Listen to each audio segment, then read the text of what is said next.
The Reeve's Prologue, and Tale. When folk had laughed at this foolish business of Absalom and clever Nicholas, different folk said different opinions. But for the most part they laughed and enjoyed themselves. And at this tale I saw no man aggrieved, except for only Oswald the Reeve, because he was of the carpenter's craft. A little anger is left in his heart. He began to grouch, and criticized it a little. As I may prosper, said he, very well could I repay thee with a tale of the blearing of a proud miller's eye, tricking him, if I wanted to speak of ribaldry. But I am old, because of age I do not want to play. Grass time is done, my fodder is now dry straw. This white head reveals my old years. My heart is as mouldy as my hairs. Unless I fare as does the fruit of the medlar, that same fruit continually grows worse, until it is rotten in rubbish or in straw. We old men, I fear, fare like that. Until we are rotten, we cannot be ripe. We dance always while the world will pipe.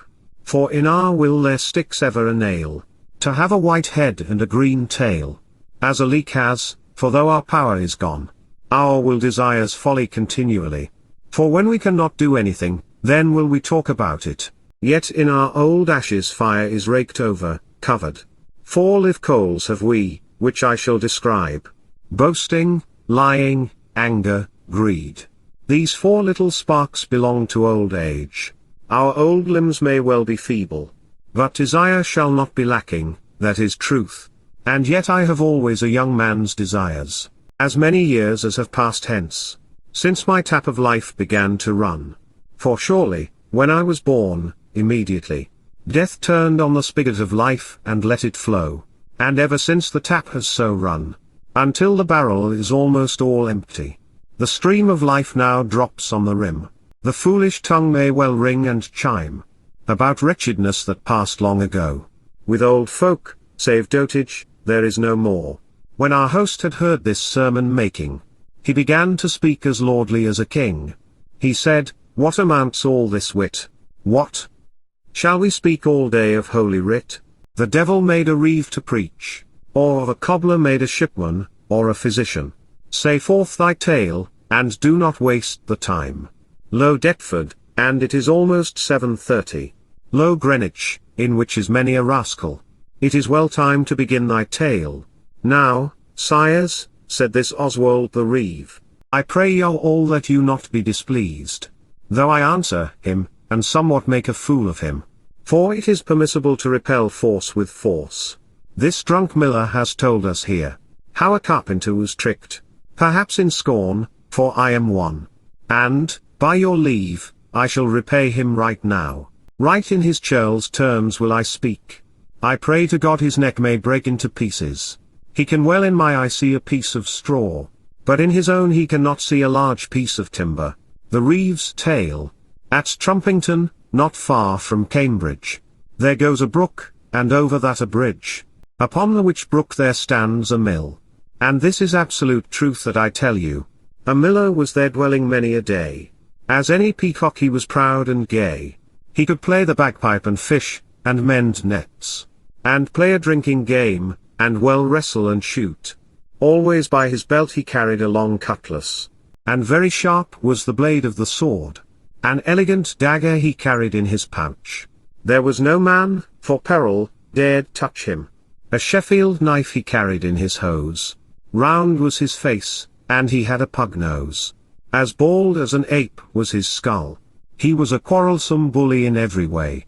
There dared no person lay hand upon him, that he did not swear he should pay for it right away. A thief he was, in truth, of grain and meal, and that a sly one, and accustomed to steal. His name was called Haughty Simpkin. A wife he had, come of noble kin. The parson of the town was her father. With her he gave very many a pan of brass, so that Simpkin should be allied with his family. She was fostered in a nunnery, for Simpkin would have no wife, as he said, unless she were well educated and a virgin, to preserve his state of yeomanry. And she was proud, and brazen as is a magpie. A very fair sight was it to look upon those two. On holidays before her would he go, with the tip of his hood wound about his head, and she came after in a gown of red. and Simpkin had hose of the same color. There dared no one call her anything but lady. There was no one so brave that went by the way, that dared flirt with her or once play, unless he wished to be slain by Simpkin, with cutlass, or with knife, or dagger. For jealous folk are dangerous always. At least they would like their wives to think so.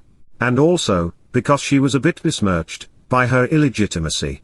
She was as haughty as water in a ditch, and full of disdain and of scorn. She thought that a lady should be aloof, considering her family, and her education, which she had learned in the nunnery.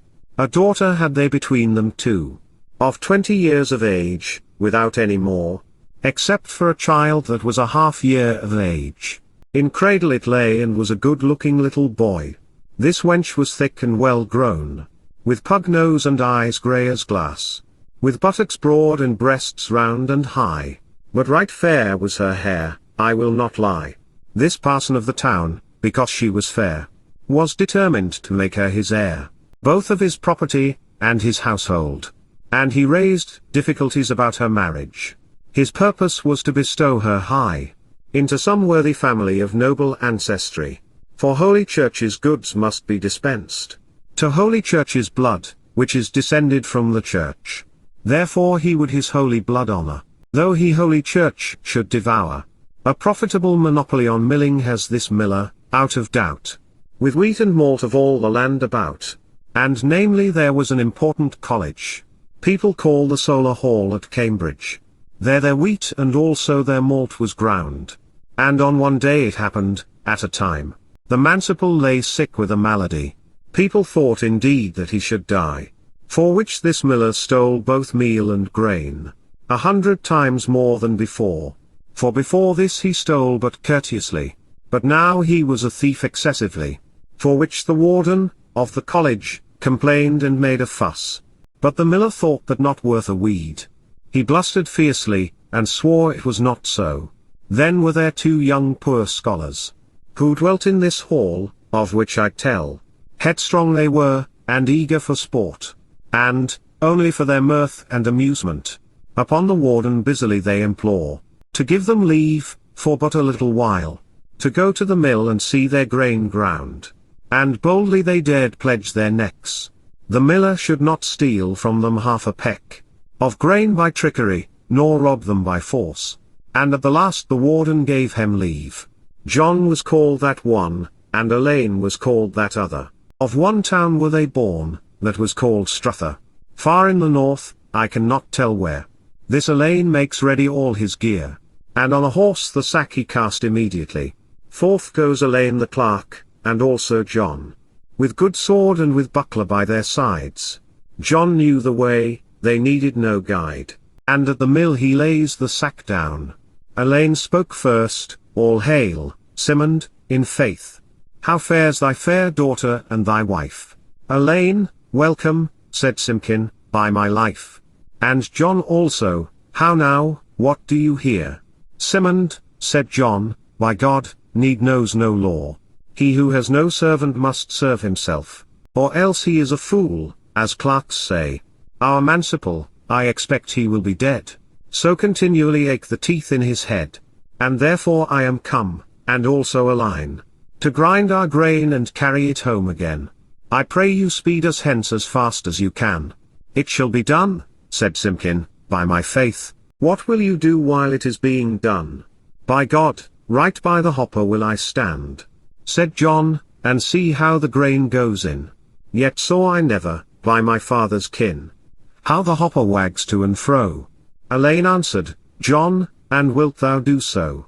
Then will I be beneath, by my head, and see how the meal falls down into the trough, that shall be my sport. For John, in faith, I may be like you. I am as poor miller as you are. This miller smiled at their foolishness, and thought, all this is done only for a trick. They think that no man can trick them, but by my welfare, yet shall I blear their eyes, fool them. Despite all the trickery in their philosophy, the more ingenious tricks that they make, the more will I steal when I take. Instead of flour yet will I give them bran. The greatest clerks are not the wisest men. As once to the wolf thus spoke the mayor. All their learning I reckon not worth a weed. Out at the door he goes full stealthily. When he saw his time, quietly, he looks up and down until he has found the clerk's horse, where it stood tied, behind the mill, under an arbor. And to the horse he goes gently, he strips off the bridle right away, and when the horse was loose, he begins to go toward the fen, where wild mares run. And forth with we, through thick and through thin. This miller goes back to the mill, no word he said, but does his work, and with the clerks amused himself, until their grain was completely ground. And when the meal is sacked and tied, this John goes out and finds his horse gone away, and began to cry help. And well away. Our horse is lost, a line, for God's bones. Step on thy feet. Come on, man, quickly. Alas, our warden has lost his saddle horse. This Elaine forgot everything, both meal and grain. All his skillful management was out of his mind. What, which way is he gone? He began to cry. The wife came leaping inward at a run. She said, Alas! Your horse goes to the fen, with wild mares, as fast as he can go. Curses come on his hand that tied him so carelessly, and he that should have tied the rein better. Alas, said John, Elaine, for Christ's pain, lay down thy sword, and I will mine also. I am full strong, swift, God knows, as is a roe deer. By God's heart, he shall not escape us both. Why did thou not put the horse in the barn? Bad luck. By God, Elaine, thou art a fool. These hapless clerks have run very fast toward the fen, both Elaine and also John. And when the miller saw that they were gone, he half a bushel of their flour has taken, and ordered his wife to go knead it in a cake. He said, I suppose the clerks were leery of what I might do. Yet can a miller make a clerk's beard, trick a clerk?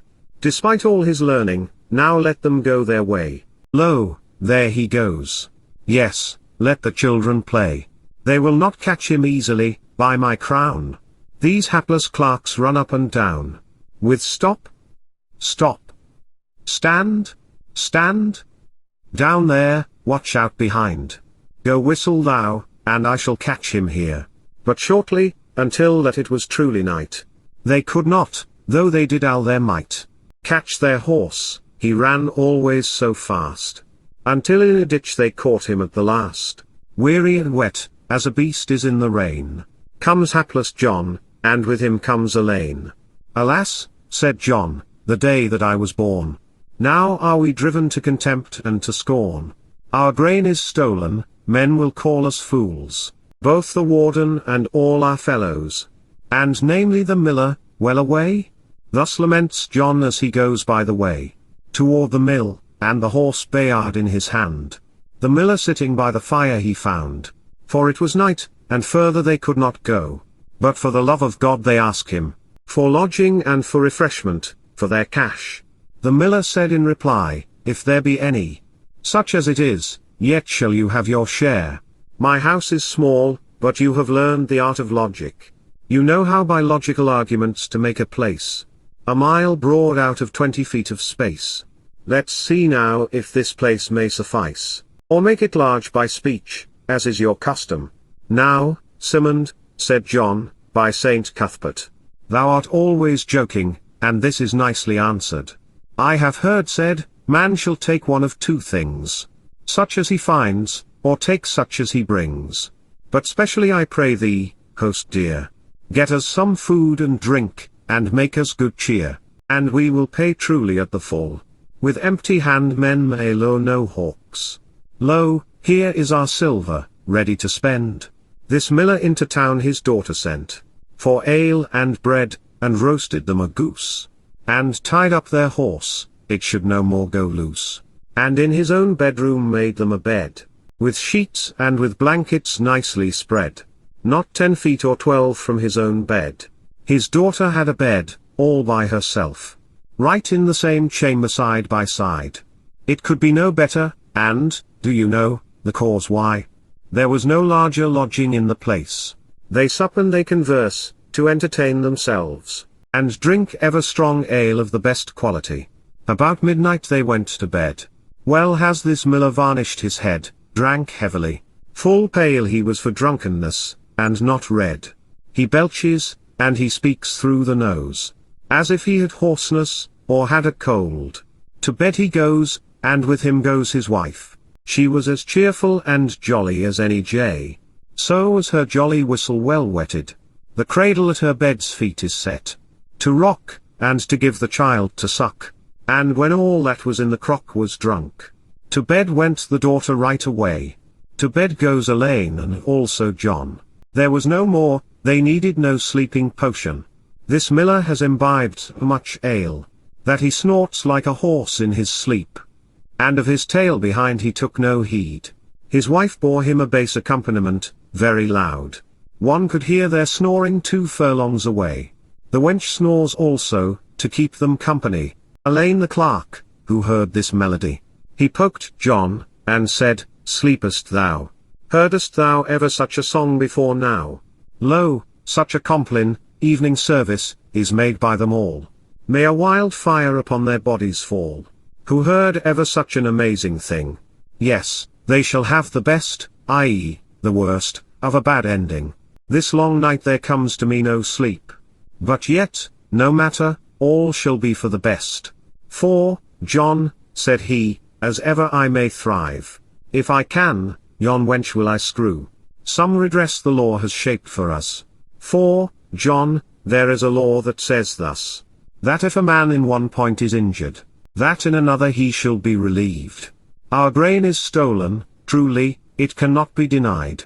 And we have had a hard time all this day. And since I shall have no recompense for my loss, I will have satisfaction. By God's soul, it shall be no other way. This John answered, Elaine, be careful. The miller is a perilous man, he said. And if he out of his sleep suddenly awoke, he might do injury to us both.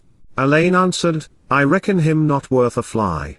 And up he rises, and by the wench he crept. This wench lay on her back and fast slept, until he was so near, before she could see him. It was too late to cry out, and shortly to speak, they were together. Now play, Elaine, for I will speak of John. This John lies still 5 minutes or so, and to himself he laments and feels sorry. Alas, said he, this is a wicked trick. Now may I say that I am nothing but a fool, yet has my fellow something for his harm. He has the miller's daughter in his arm. He took a risk, and has accomplished his purpose. And I lie like a sack of rubbish in my bed. And when this trick is told another day, I shall be considered a fool, a weakling. I will arise and chance it, by my faith. The timid one is unlucky, thus people say. And up he rose, and quietly he went to the cradle, and in his hand seized it, and carried it quietly to the foot of his bed. Soon after this the wife stopped her snoring, and awoke, and went out to piss, and came back, and began to miss her cradle, and groped here and there, but she found none. Alas, said she, I had almost gone wrong. I had almost gone to the clerk's bed. Bless me. Then I would have made a mess of it. And forth she goes until she found the cradle. She gropes always further with her hand, and found the bed, and thought all was well, because the cradle by it stood, and did not know where she was, for it was dark. But gently she crept into the clerk, and lies full still, and would have gone to sleep. Within a moment this John the clerk leapt up, and on this good wife he lays on vigorously. She had not had so merry an experience for a long time. He stabs hard and deep as if he were mad.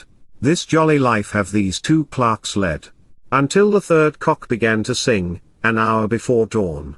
Elaine grew weary at the time of dawn, for he had laboured all the long night, and said, Farewell, Malin, sweet creature. The day is come, I may no longer remain here, but evermore, wherever I walk or ride, I am thine own clerk, as I may prosper. Now, dear sweetheart, said she, go, farewell? But before thou go, one thing I will tell thee. When thou go homeward by the mill, right at the entry behind the door, thou shalt find a cake of 1/2 bushel, that was made of thine own meal, which I helped my father to steal. And, good sweetheart, God save and keep thee. And with that word she almost began to weep. Elaine uprises, and thought, before it dawns, I will go creep in by my fellow. And found the cradle with his hand right away. By God, thought he, I have gone all wrong. My head is dizzy from my work tonight. That makes me go not right. I know well by the cradle I have gone wrong. Here lies the miller and his wife also. And forth he goes, in the name of 20 devils, unto the bed where the miller lay. He expected to have crept in by his fellow John. And in by the miller he crept right then. And caught him by the neck, and quietly he spoke. He said, Thou John, thou pig's head, awake. For Christ's soul, and hear a real joke. For by that Lord that is called Saint James, I have 3 times in this short night, screwed the miller's daughter flat on her back. While thou hast, like a coward, been terrified. Yes, false scoundrel, said the miller, hast thou done so? Ah, false traitor. False clerk, said he. Thou shalt be dead, by God's worthiness. Who dared be so bold, to degrade my daughter, who is come from such noble lineage? And by the Adam's apple he caught a line, and he seized him angrily in turn. And on the nose he smote him with his fist. Down ran the bloody stream upon his breast. And on the floor, with nose and mouth badly broken, they wallow as do 2 pigs in a bag. And up they go, and down again straightway, until the miller stumbled on a stone.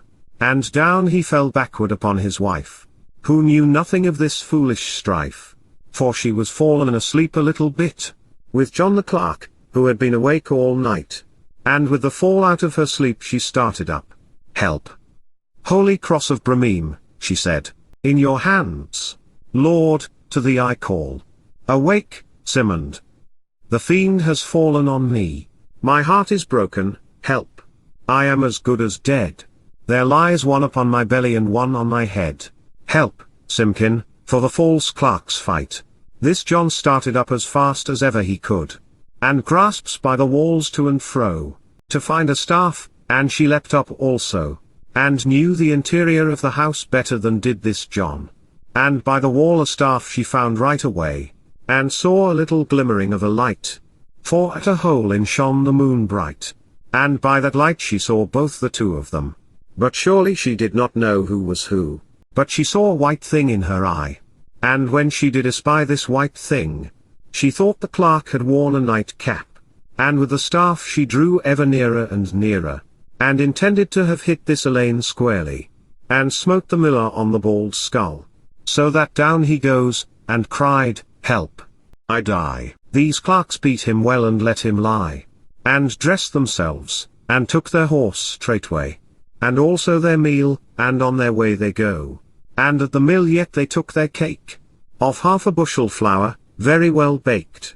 Thus is the proud miller well beaten, and has lost the charge for grinding of the wheat, and paid for the supper every bit, of Elaine and of John, who beat him well.